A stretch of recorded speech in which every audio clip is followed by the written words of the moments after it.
أحتاج شتاء هادئا في مكان قصي، أنا وكوب قهوة بعيدا عن دينامو الحياة الذي لا يتعطل.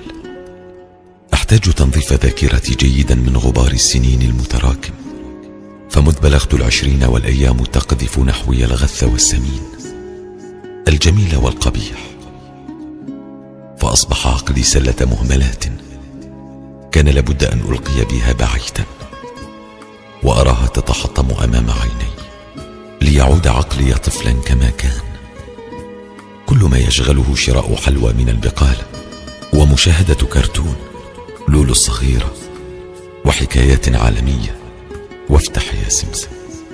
أحتاج لأن يعود عقلي طفلا أكبر مصائبه اختبار معقد في صفوف الدراسة أو توبيخ معلمة أو غياب صديق. عندها سيعود عقلي صافيا معافا من جنون الحياة، فإن انتهيت من تنظيفه تصالحت مع روحي التي شاخت جوعا. سأسقيها ذكر الله وحفظ كتابه، فما خلقنا إلا لذلك. أشهدك يا رب أني على عهدك، لكنها تظل دائما أماني مؤجلة.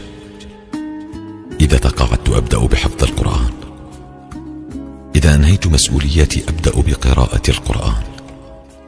يا رب، الحياة كامرأة فاتنة في ليلة زفافها، فماذا عساي أفعل؟